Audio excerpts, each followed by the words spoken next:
안녕하십니까. AWS 서밋 서울에 참석해 주셔서 감사합니다. 저는 AWS에서 통신사 고객들의 클라우드 여정을 돕고 있는 솔루션즈 아키텍트 이상훈입니다. 오늘 발표는 SK텔레콤 네트워크 운영 지원 시스템 탱고의 지속 가능하고 비용 효율적인 현대화입니다. 발표 순서는 다음과 같습니다. 먼저 제가 통신사의 주요 시스템인 OSS와 지속 가능성에 대해 소개드리고, 신원석 매니저님께서 22년부터 시작된 SK텔레콤 탱고 마이그레이션 여정에 대해 설명드리겠습니다. 마지막으로 고대성 매니저님께서 EKS 워크로드의 비용 효율화와 카펜터 도입의 과정에 대해 설명드리겠습니다. 본격적인 발표에 앞서서 현재 통신 산업이 직면한 주요 트렌드들을 살펴보겠습니다. 고객 행동을 예측하고 개개인의 니즈에 부합하는 초개인화된 경험을 제공할 수 있어야 하고요. 네트워크의 복잡성이 증가함에 따라 자율적으로 운영되는 네트워크 관리 시스템이 요구되기도 합니다. 기존의 통화 및 데이터 서비스를 넘어 새롭고 혁신적인 서비스를 개발할 수 있어야 하고요. 다른 산업과의 협력을 통해 새로운 가치를 창출하고 있는데요. 금융, 헬스케어, 미디어, 제조업 등 다양한 산업과의 파트너십을 통해 혁신적인 비즈니스 모델을 발굴하고 있습니다. 기존의 인프라 및 회선 중심이 아니라 사스 비즈니스 모델 발굴도 살펴보고 있고요.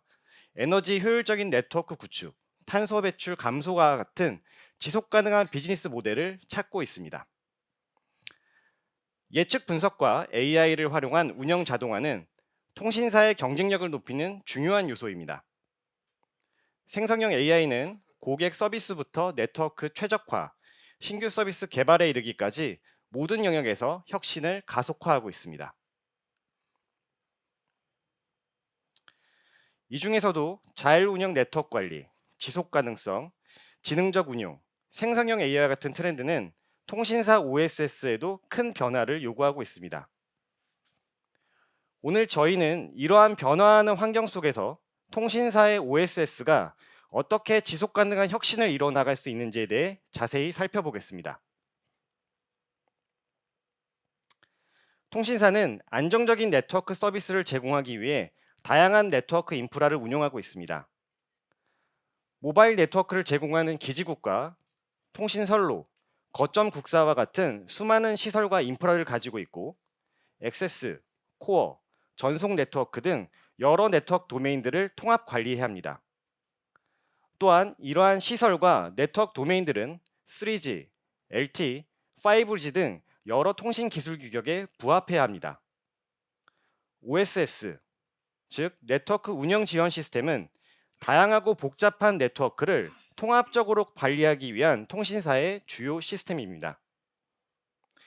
통신사의 OSS는 네트워크 구성 요소를 관리하고 장애 감지 및 대응 기능을 제공합니다. 그리고 서비스 품질을 안정적으로 운영할 수 있도록 성능을 모니터링하고 인벤토리를 관리할 수 있습니다.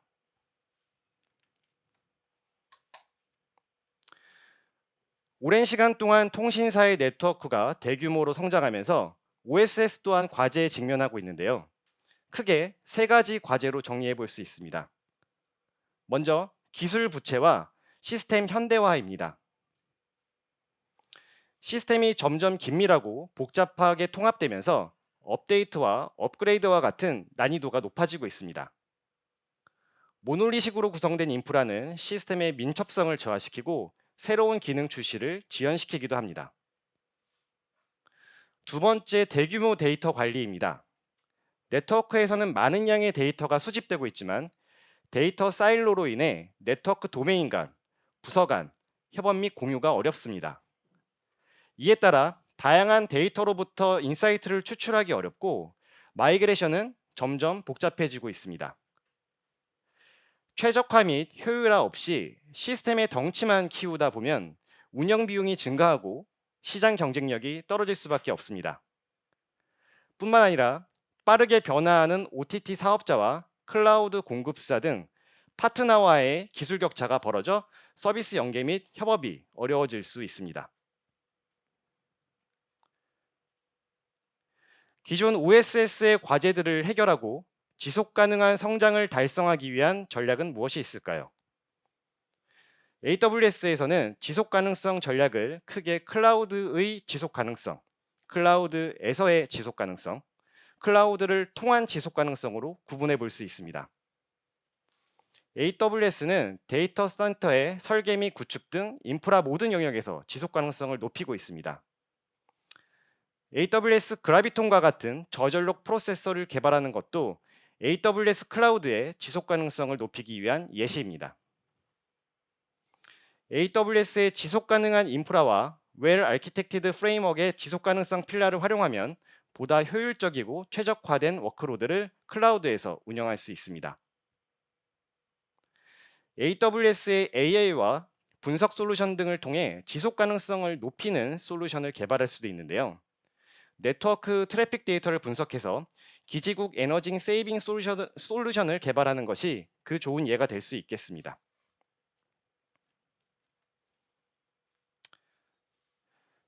클라우드에서의 효율적인 워크로드를 구축하면 기술적인 효과와 사업적인 효과를 동시에 달성할 수 있습니다. 먼저 기술적으로는 인프라와 워크로드의 안정적인 고가용성을 유지하면서도 유연하게 확장할 수 있습니다. 뿐만 아니라 새로운 기술을 빠르게 도입하고 적용할 수 있기 때문에 혁신을 가속화할 수 있습니다. 사업적으로는 사용한 만큼 비용을 지불하고 다양한 구매 옵션을 활용하여 TCO를 절감할 수도 있습니다. 그리고 AWS 클라우드의 지속 가능성을 통해 탄소 배출을 절감하고 지속 가능성 KPI에도 기여할 수 있습니다. 아래 그림에서 보시듯이 AWS에는 워크로드의 효율성을 높일 수 있는 다양한 서비스들이 있습니다. 저전력 고성능의 AWS 그래비톤 프로세서, 유연한 확장을 제공하는 오토 스케일링 그룹, 유효 리소스를 저렴하게 이용할 수 있는 스팟 인스턴스, 최적의 EC2 인스턴스를 제한하는 컴퓨트 옵티마이즈, 이 케이스의 빠른 확장성과 비용 최적화를 제공하는 카펜터 등이 있습니다. 이 중에서 AWS 그라비톤과 카펜터에 대해 좀 더 살펴보도록 하겠습니다. AWS 그라비톤 프로세서는 현재 4세대까지 출시되어 있습니다. 암의 네오버스 코어가 탑재되어 AWS 자체 개발 맞춤형 실리콘입니다. 일반 YT 워크로드부터 AI ML까지 다양한 클라우드 네이티브 워크로드를 지원하기 위해 설계되었습니다. 그라비톤의 세대별 진화를 통해 빠르게 혁신하고 지속적인 최적화를 가능하게 할 수 있는데요. AWS 그라비톤은 2018년에 처음 발표되었고 워크로드의 확장과 비용 절감 효과를 입증하고 있습니다. 그라비톤 2는 동급의 X86 인스턴스와 비교해서 40% 가격 대비 성능이 향상되었고요. 그라비톤 3는 이전 세대와 비교해서 컴퓨팅 성능이 최대 25% 향상되었고 부동 소수점 연상 능력이 2배가량 개선되었습니다. 최신 프로세서인 그라비톤 4는 3 대비해서 컴퓨팅 성능이 최대 30%, 그리고 탑재 가능한 CPU 코어 수와 메모리 대역폭도 크게 확장되었습니다.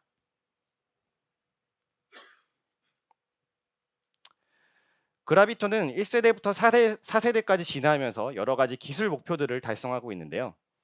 그라비톤 2는 그라비톤의 영역을 다양한 워크로드로 확장하는 데 기여하였습니다. 그라비톤 3는 대부분의 어플리케이션 성능을 30%까지 향상시켰고 머신러닝, 고성능 컴퓨팅에 적합하도록 SIMD 폭을 늘렸습니다. 많은 고객들께서 그라비톤으로 마이그레이션 하면서 더 큰 사이즈의 인스턴스가 필요하던 고객들의 피드백이 있었는데요. 그라비톤 4세대는 단일 소켓당 코어 수를 50% 늘려서 최대 48X라지 192개의 vCPU 인스턴스를 제공할 수 있게 되었습니다.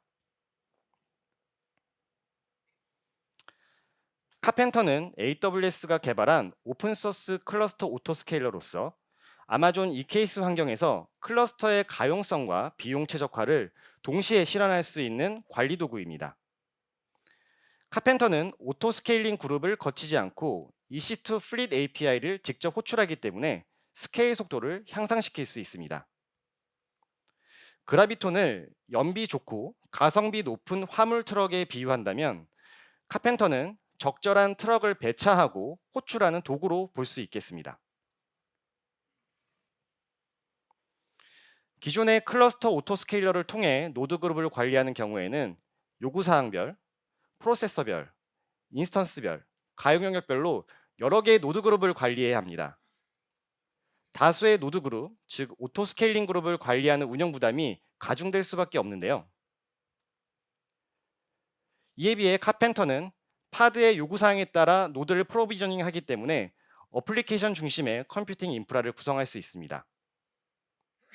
그룹별로 노드를 관리하지 않아도 노드 풀을 기반으로 오토스케일링을 가능하게 해주고 스팟과 온디맨드 같은 구매 옵션들을 프로비저닝에 활용할 수 있습니다. 그렇기 때문에 다양한 타입, 최적의 구성으로 조합하실 수가 있게 되는데요. 뿐만 아니라 콘솔리데이션 기능을 통해 지속적으로 노드 규모를 효율적으로 개선하실 수 있습니다. 카펜터의 콘솔리데이션 동작에 대해 살펴보겠는데요. 콘솔리데이션은 실행 중인 파드들을 최적의 인스턴스로 통합하여 리소스 활용률과 비용 효율성을 극대화하는 기능입니다. 사용률이 낮은 노드로 파드를 배치하고 불필요한 노드들을 제거할 수 있고 비용을 절감할 수 있는 최적의 인스턴스로 대체할 수 있습니다. 오른쪽 그림에서 M5 X라지 세대가 사용되었던 것을 X라지 한 대와 라지 한 대로 노드를 최적화할 수 있습니다. 지금까지 지속 가능한 대규모 워크로드를 구축하는 방법들에 대해 살펴봤는데요. 시스템의 계획 단계부터 기술 검토, 마이그레이션, 확장, 최적화의 순환 사이클을 반복적으로 지속적으로 수행하는 것이 필요합니다. 이어서 SK텔레콤 신원석 매니저님께서 OSS 탱고 시스템이 효율적인 성장과 지속적인 최적화 두 가지 목표를 동시에 달성할 수 있었던 여정에 대해 발표해 주시겠습니다. 큰 박수로 맞이해 주시기 바랍니다. 안녕하십니까. 소개받은 SKT 신원석 매니저라고 합니다. 네, 저의 발표 순서는 다음과 같습니다. 먼저 SKT OSS인 탱고에 대해서 간략히 소개를 드리고요. 이를 AWS 환경에서 어떻게 구현했는지 소개를 드리도록 하겠습니다. 다음으로는 그래비톤 중심의 AWS 서비스 비용 효율적인 활용에 대해서 말씀드리고 마지막으로 그래비톤 중심의 AWS 서비스를 활용하기 위해서 저희의 애플리케이션의 전환 방향에 대해서 설명드리도록 하겠습니다.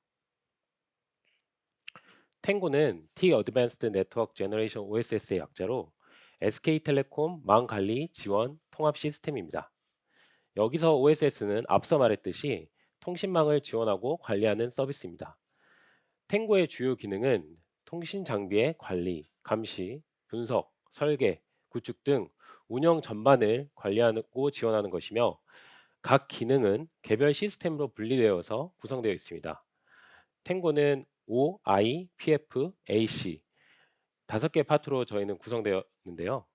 그 중에 O, 성능 및 고장 감시, I, 장비 관리, PF, 공통 기능 파트가 AWS 클라우드로 전환되었습니다.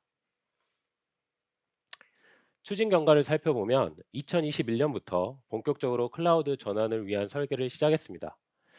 오픈소스 DB 전환 방안 설계를 시작으로 2022년부터 2023년까지는 탱고 5의 감시 시스템, 그 다음으로는 인벤토리 기능, 그리고 공통 기능까지 순차적으로 마이그레이션을 하면서 올해 초반에 클라우드 전환을 완료하였습니다.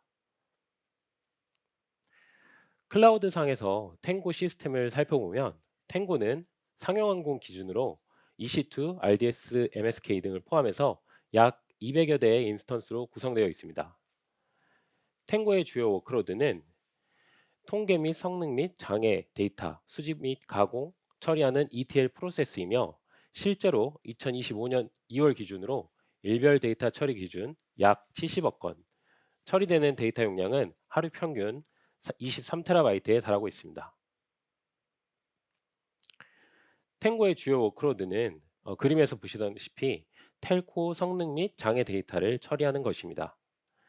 통신망에서 발생하는 데이터를 다이렉트 커넥트로 수신을 하고요. 이를 AWS 클라우드로 전송한 뒤 각 처리 단계에 따라서 적절한 데이터베이스 및 저장소에 저장을 하게 됩니다. 데이터 전처리 시 공유가 필요한 데이터는 EFS를 활용하고 대용량 성능 데이터는 S3를 활용해서 비용 효율적으로 저장하고 그다음에 실시간 처리가 필요한 장애 데이터 같은 경우에는 오로라나 MSK를 통해서 고성능 처리 데이터를 수행하고 있습니다. 이렇게 처리된 데이터는 운영자에게 전달이 되고 운영자는 이를 기반으로 통신망의 성능 분석, 장애, 조회, 인벤토리 및 작업 관리를 수행하고 있습니다. 탱고 시스템이 AWS로 전환되면서 그래비톤 기반의 AWS 서비스를 적극적으로 활용하게 되었습니다. 앞서 말씀드린 것처럼 워크로드 규모가 크기 때문에 비용과 성능에 대한 고민은 필수적이었습니다. 결론부터 말씀드리면 그래비톤을 활용하여서 비용과 성능의 적절한 조화를 찾을 수 있었습니다. 다만 처음부터 그래비톤을 저희가 도입한 건 아니었고 그래비톤으로 전환하는 과정 중에 고려했던 점이 있습니다. 첫 번째로는 AWS 서비스 자체 그래비톤으로 전환을 할 때 저희 서비스의 연속성을 어떻게 유지하면서 그래비톤으로 잘 전환할 수 있을까 하는 관점입니다. 두 번째로는 그래비톤으로 전환된 AWS 서비스 위에서 저희 탱고 어플리케이션이 어떻게 최적화시키고 전환할 수 있는가에 대한 관점입니다. 이때는 주로 AWS 서비스인 EC2나 EKS 같은 컴퓨팅 서비스에서 최적화가 핵심이 되었습니다. 세 번째로는 그래비톤 세대 간의 진화는 비용을 고려하는 부분 외에는 저희가 용했던 점이 있습니다. 비용 관점에서 그래비톤을 전환을 고려할 때는 우선 약정 할인 요금을 활용하고 있는지에 대한 여부를 확인해 하셔야 됩니다.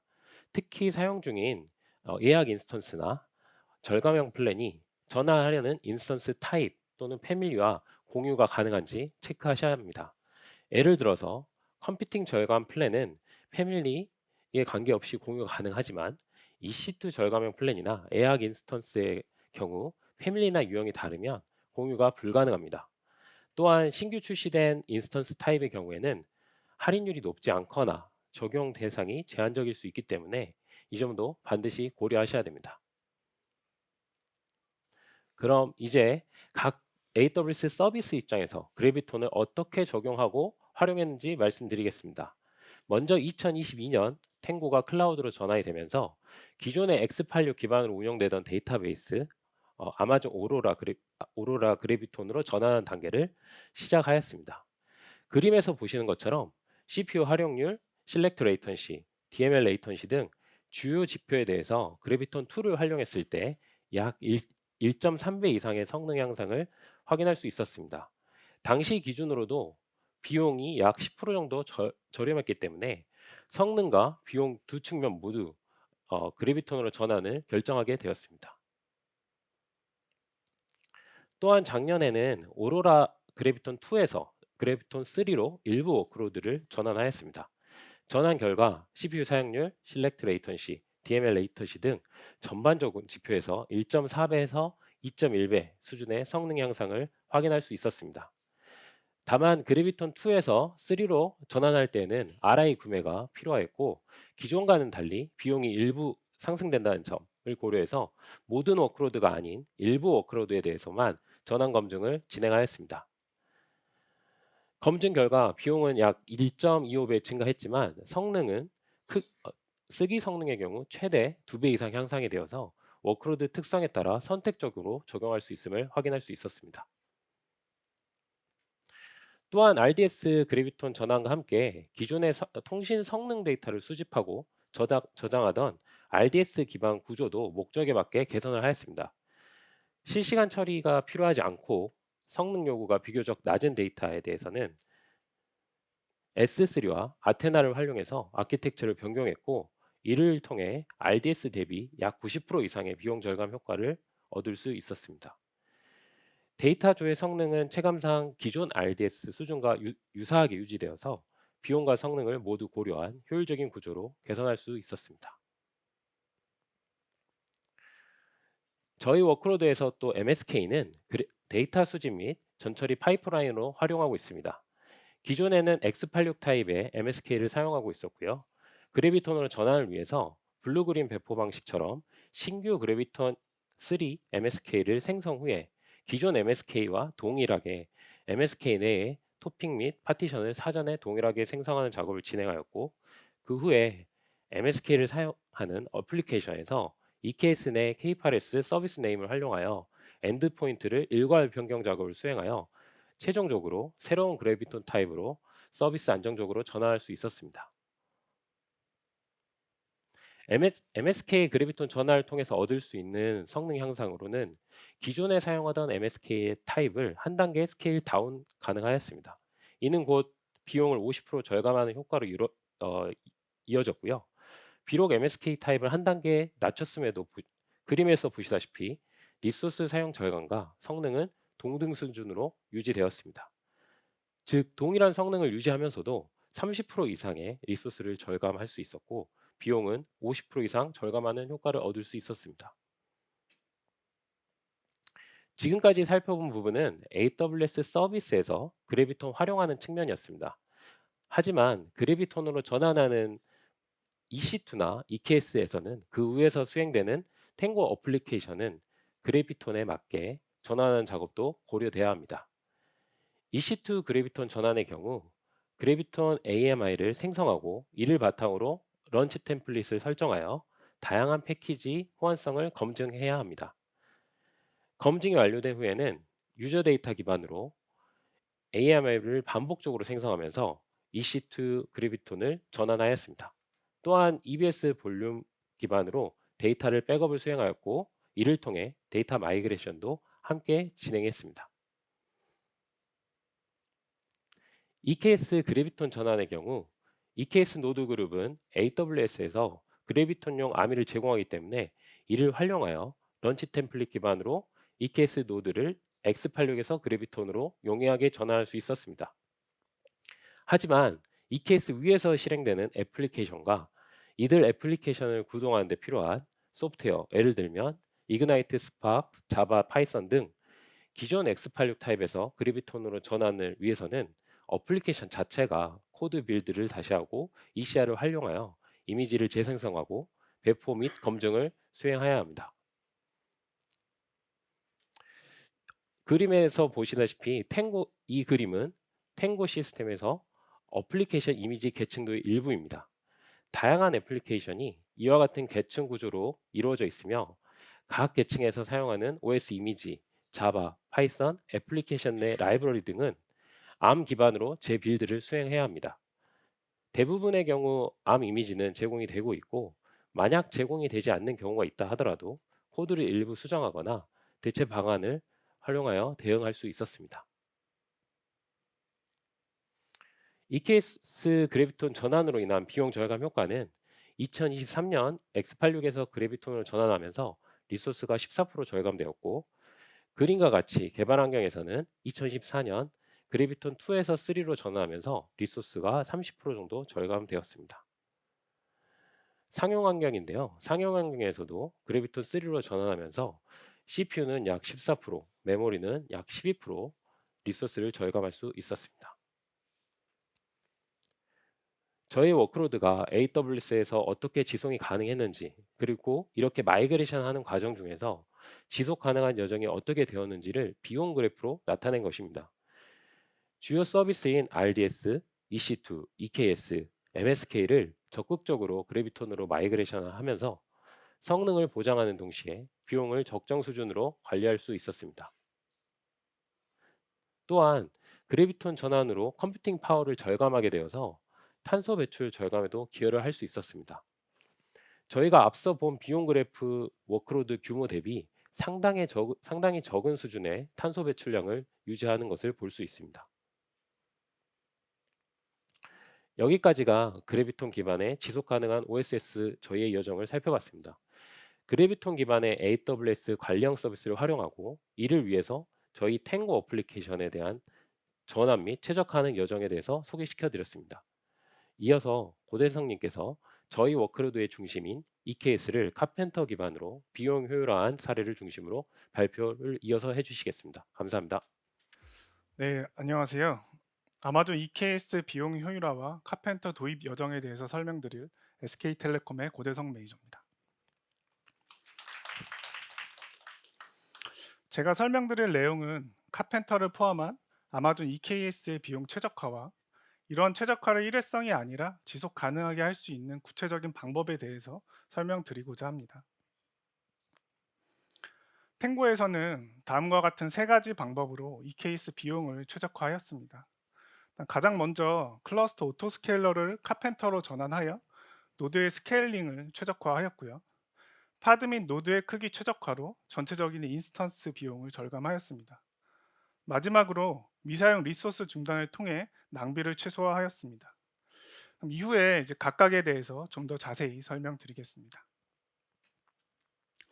일단 가장 먼저 카펜터입니다. 탱고는 앞서 설명드린 것처럼 22년에 온프레미스에서 AWS로 마이그레이션이 되었고요. EKS 클러스터가 최초 구성되었습니다. 당시에 가장 널리 사용되던 클러스터 오토스케일러를 적용하였고요. 3년이 지난 올해 이를 카펜터로 전환하기로 결정하였습니다. 노드를 자동으로 스케일링한다는 기능 측면에서는 둘 간에 유사하지만 전환 배경은 다음과 같습니다. 더 민첩한 노드 스케일링 속도, 강력한 콘솔리데이션 기능을 통한 인스턴스 최적화 기능, 다수의 인스턴스 타입이나 비용 정책을 유연하게 적용할 수 있고요. CID를 통해서 노드를 관리할 수도 있습니다. 마지막으로 24년 8월에 1.0 정식 버전이 출시되면서 사용 서비스에서도 무리 없이 사용할 수 있겠다는 판단을 하였고 도입을 결정하였습니다.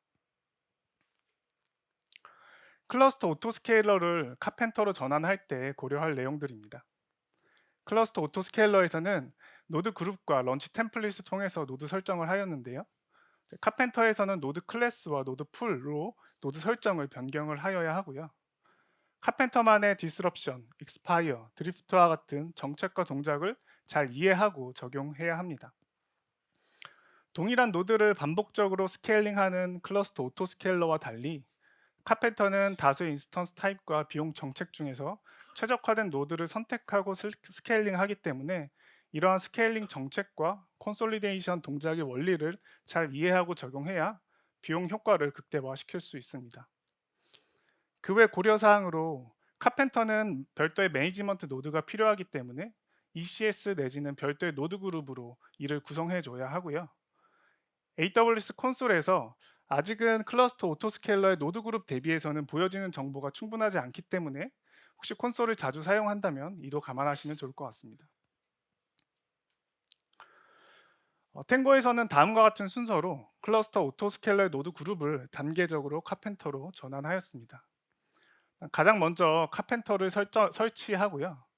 노드 그룹과 동일한 설정으로 카펜터의 노드 풀을 생성합니다. 이후에 기존의 노드 그룹의 코돈 혹은 테인트 설정을 통해서 새로 배포되는 파드들은 모두 카펜터의 노드 풀로 배포를 시키고요. 일정 기간 노드 그룹과 노드 풀을 병행 운영합니다. 이후 기존의 노드 그룹을 드레인하여 기존의 파드들을 모두 카펜터의 노드 풀로 이동을 하고 노드 풀의 설정 최적화와 서비스 모니터링을 통해 서비스 안정성이 확인되면 기존의 노드 그룹을 삭제합니다. 이러한 과정을 각 노드 그룹별로 반복적으로 진행하면서 전체적으로 카펜터로 전환하였습니다. 카펜터의 적용 효과입니다. 노드 스케일링 속도가 약 35% 정도 향상되었습니다. 신규 노드가 생성되고 바드 러닝 상태에 진입하는 시간이 55초에서 35초로 단축되었습니다. EC2 인스턴스 비용은 약 23% 정도 절감되었습니다.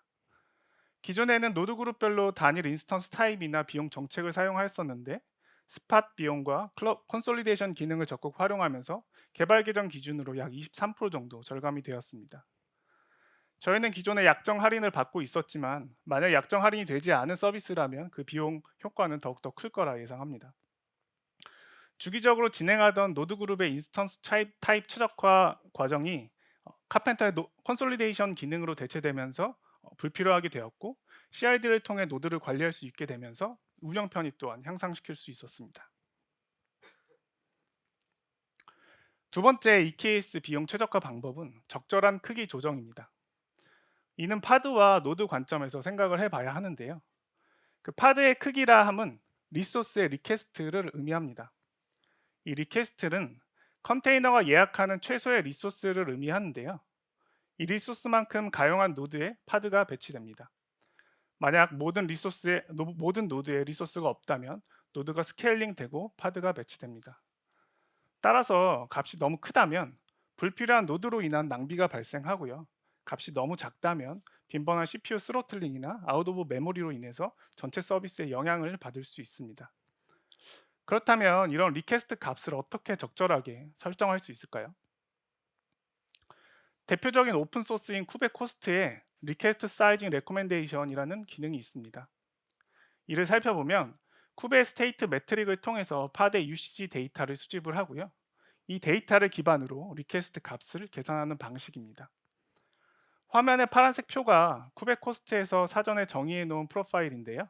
이 중 프로덕션 프로파일을 살펴보면 약 3일간의 데이터를 수집을 해서 이 중 맥스 값을 리퀘스트의 65% 정도의 값으로 사용해서 전체 리퀘스트를 제한하는 방식입니다.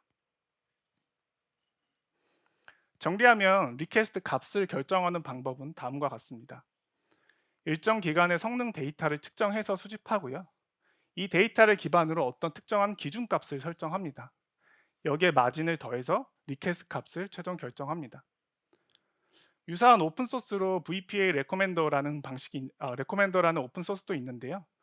파라미터만 다를 뿐 전체적으로 계산하는 방식은 유사합니다. 다만 이렇게 리퀘스트를 결정할 때 고려할 사항들이 있는데요. 일단 첫 번째로 기준값이 변한다는 것입니다. 실 측정된 데이터를 기반으로 기준값을 정하기 때문에 매 측정 시마다 이 값이 달라지고, 따라서 너무 민감한 기준값을 정하면 매번 추천되는 값도 크게 변할 수 있습니다. 두 번째로 이렇게 추천된 리퀘스트 값을 자동으로 적용할지 수동으로 적용할지 고민하셔야 하고요. 이 리퀘스트 값과 더불어 리밋과 파드 스케일링 정책도 함께 변경을 고려하셔야 합니다. 탱고 어플리케이션에서는 이제 어플리케이션의 동작과 어떤 CPU 메모리의 특성의 차이, 리퀘스트와 리밋의 그 성격의 차이 등을 고려해서 화면에 보이시는 노란색 표처럼 리퀘스트 값을 현재 계산하고 있습니다. 두 번째는 적절한 노드의 크기 조정입니다. 노드의 크기 조정이라는 것은 어플리케이션에 알맞은 인스턴스 타입을 결정하는 것을 의미합니다. AWS EC2의 인스턴스 타입에는 다양한 정보가 있는데요.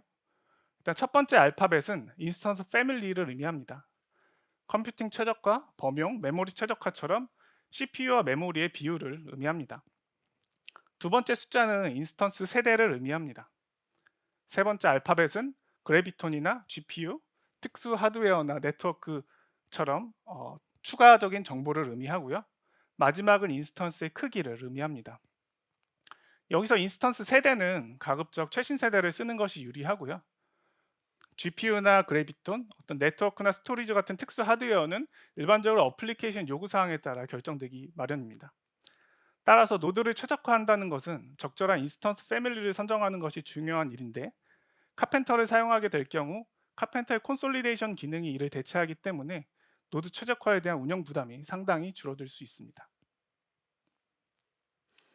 마지막 EKS 비용 최적화는 미사용 리소스 중단입니다.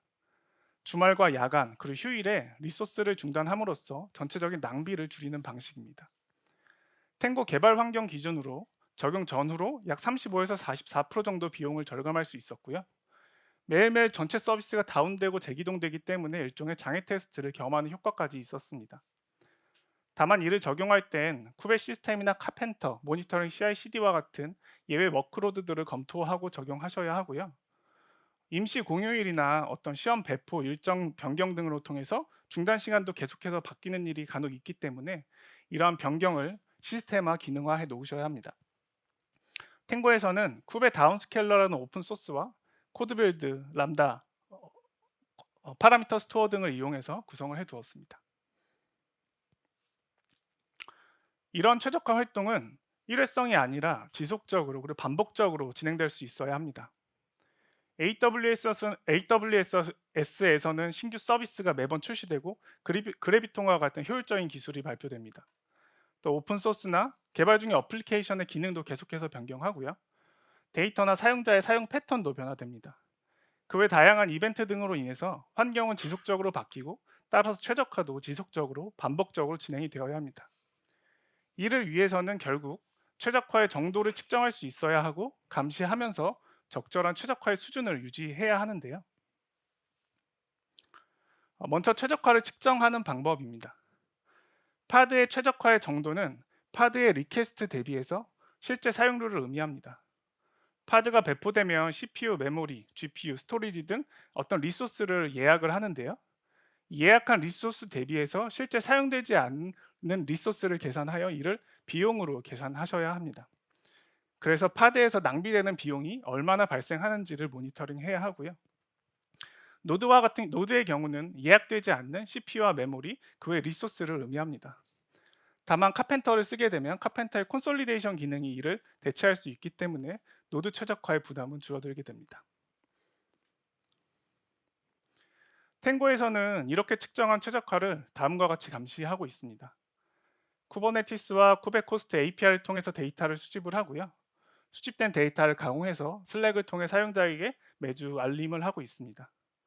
어떤 클러스터나 네임스페이스별 효율, 그리고 비용 기준으로 낭비가 발생한 탑 20의 워크로드들, 노드 풀별로 사용률, 예약률, 오버커밋 비율과 같은 기본적인 통계들, 이러한 항목들을 감시하고 리포팅하고 있습니다. 화면의 표가 실제 알람의 일부인데요. 탱고에서는 전체 어플리케이션에 대해서 매번 최적화를 진행하기보다는 낭비가 가장 심하게 발생하는 20개 워크로드에 대해서 우선 조치하는 방식으로 전체적인 최적화를 진행하고 있습니다. 최적화 결과입니다. 그래비톤 2에서 3로의 전환, 그리고 그래비톤 3 적용 후에 성능 향상에 따른 전체적인 파드의 최적화, 그리고 카펜터의 적용까지, 이를 통해서 작년 대비 약 50% 수준으로 비용을 절감할 수 있었습니다. 지금까지 탱고의 지속 가능하고 비용 효율적인 현대화 여정에 대해서 설명을 드렸습니다. 앞으로도 비율의 개선을 통한 효율적인 비용 관리, 카펜터나 그래비톤과 같은 최신 기술의 도입, 모더나이제이션이나 AI 옵스와 같은 지속적인 혁신 추구를 통해서 지속 가능한 OSS가 되도록 노력하겠습니다. 발표를 들어주셔서 감사합니다.